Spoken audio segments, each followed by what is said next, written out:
এমন ভাবে মুখস্থ হইতো, মুখস্থ করানোর পরে ছাত্রদেরকে 1 নম্বর পদ্ধতি মুখস্থ, 2 নম্বর পদ্ধতি শুধু আলামত 1 নম্বরে মুখস্থ করার পরে 2 নম্বর শুধু শেষে জবর হলো ওয়াইদ মুতাকাই পালা, এইভাবে পান না পর্যন্ত মুখস্থ করানো। মুখস্থ করানোর পরে ছাত্রদেরকে যে কোনো একটা সেগালে কিয়া তারা তামরিন করানো। যেমন এই জায়গায় আমি এই জায়গায় দেখলাম ফাআলতু, কি দেখলাম বলেন আমার সাথে বলেন ফাআলতু। এখন ছাত্রদেরকে দিক নির্দেশনা দেওয়া যে ভাই দেখো এই জায়গায় যতটা আলামত করানো হয়েছে এই আলামতের মধ্যে কোন শেষে সবগুলোর শেষ আলামত করানো হয়েছে, শেষে এই ফাআলতুর মধ্যে কোন আলামতটা খাচ্ছে, তখন ছাত্রদেরকে বুঝাইয়া দেওয়া যে দেখো ভাই এই জায়গায় ফাআল আসির কিনে লাস্টের যে তু তা পেশ তু, এই যে আলামতের মধ্যে কোনটা আছে, এই যে তুর এই আলামতটা থাকলো, এই যে তার পেশ তুতে আমরা ছাত্রদেরকে পড়াইছিলাম কি শেষে তুইলে ওয়াইদুল তুলি ফালতু, শেষে তুইলে ওয়াইদুল ফালতু, কি বলো শেষে তুইলে ফালতু ওয়াইদুল তুলি ফালতু। এর বলেন ছাত্রদেরকে বোঝানো হইব যে এখানে দেখো ভাই ফালতু শেষে পুরো নামটা আছে তু আছে, তাহলে এটা শেখা কোনটা হইব ওয়াইদুল। এরপরে ছাত্রদের আরো দুই একটা শেখা বোর্ডের মধ্যে লিখিয়ে তামিল করা হইব। যেমন দেখেন আমরা লিখলাম ফালতুন না, ফালতুন না। এখন ছাত্রদেরকে বলা হইব যে ভাই দেখো উপরে যতটা আলামত করছো এর মধ্যে কোন আলামতটা আছে, তো আমরা দেখতে পাইব যে ফালতুন না তুন না আছে। তাহলে এই তুন না আমরা পড়ছিলাম যে জবর আলিফ ওয়া সাকিন তা সাকিন তা আলিফ নুন জবর না তা তুমা তুম তে তুমা তুন না তুনা, এই তুন্নাটা আমরা জমে মুন্নাসে হাজির। তাহলে ছাত্রদেরকে কই ফালতু না কোন জায়গা, যদি ছাত্ররা ভালো করে মুখস্থ করে তাহলে টাস করে উঠে যাবে ফালতু না মুন্নাসে হাজির।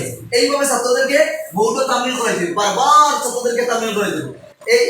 এই দুই সিস্টেমে করানোর পর ছাত্রদেরকে এমন ভাবে মুখস্থ করাই দিব, দুই পদ্ধতি, এক পদ্ধতি আলামত আর এক পদ্ধতি শেষে তো বড় ওয়াইদ গায় পালা। তৃতীয় পদ্ধতি ছাত্রদেরকে পড়াইতে দিব 3 জন বা 5 জনকে গ্রুপ বানাইয়া একজনে প্রশ্ন করব, শেষে তো বড় ওয়াইদ গায়, শেষে তো বড় ওয়াইদ গায় অপর পার্টি করব ওয়াইদ গায়, শেষে তো বড় ওয়াইদ গায়, শেষে তো বড় এখন বলে পালা ওয়াইদ গায়, পালা ওয়াইদ গায় প্রশ্ন করবো যে এখন তো পালা উত্তর দেওয়া দিব, এবার বলবো ওয়াইদুলকে গাই, আবার বলবো ওয়াইদুলকে গাই পালা ওয়াইদুলকে গাই পালা। এইভাবে পালা থেকে পালা পর্যন্ত তৃতীয় পদ্ধতিতে 4 জন 5 জন করে 3 জন করে গ্রুপ বানায়।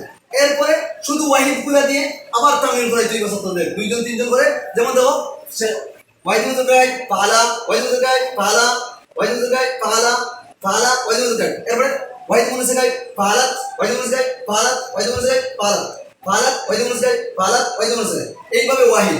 ঠিক তদ্রুপভাবে 4 নম্বর পদ্ধতি শুধু তাসনিয়াগুলো, যেমন পালা তাসনিয়া মত করে গাই পালা তাসনিয়া মত গাই পালা, মানে আমার সাথে বলুন পালা তাসনিয়া গাই পালা তাসনিয়া গাই পালা তাসনিয়া গাই পালা তাসনিয়া গাই পালা তাসনিয়া গাই পালা তাসনিয়া গাই পালা তাসনিয়া গাই পালা তাসনিয়া গাই পালা পালু পালু পালু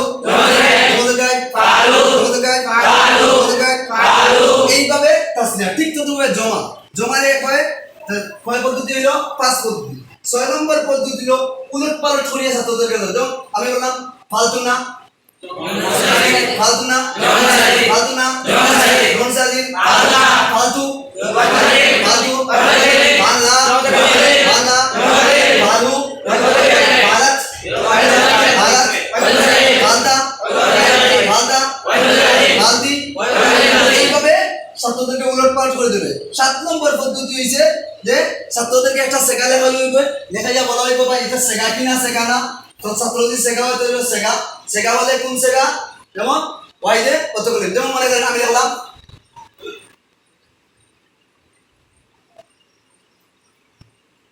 কি লিখলাম ফালতু, তখন আমি আপনারা জিজ্ঞেস করবো যে এটা ফালতু সেগা কি না সেগা না সেগা, ফালতু সেগা কি না সেগা না সেগা, সেগা হলে কোন সেগা ওয়াইদুল সেগা হলে কোন সেগা ওয়াইদুল, কারণ কি আলামত কি আলামত কি শেষে তু হইলে কোন সেগা শেষে তু হলে কোন সেগা ওয়াইদুল।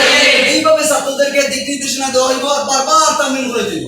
শেষ 8ম পদ্ধতিতে শেখা দেওয়ার সিস্টেম হলো কোরআন শরীফ নিয়ে অথবা যে কোনো আরবি কিতাব নিয়ে বারবার ছাত্রদেরকে মুখস্থ করানো। যেমন দেখেন আনআমতা আলাইহিম গায়রিল মাগদুবি আলাইহিম ওয়ালাদ দালিন, ছাত্রদের কোরআন শরীফ তিলাওয়াত করাইবা বলাইবা আনআমতা সেগা কিনা সেগা না সেগা, আনআমতা সেগা কিনা সেগা না সেগা, সেগা হলে কোন সেগা সেগা হলে কোন সেগা, কারণ কি আলামত কি শেষে তাহলে কোন সেগা এইভাবে কোরআন শরীফ যখন খাতামাল্লাহু আলা কুলুবিহিম ওয়া আলা সামিহিম খাতামাল্লাহু তে খাতামা সেগা কিনা সেগা খাতামা সেগা কিনা সেগা সেগা হলে কোন সেগা সেগা হলে কোন সেগা আলামত কি আলামত কি শেষে তো বললে কোন সেগা শেষে তো বললে কোন সেগা শেষে তো বললে কোন সেগা সেগা আলামত কয়টি সেগা আলামত কয়টি কি কি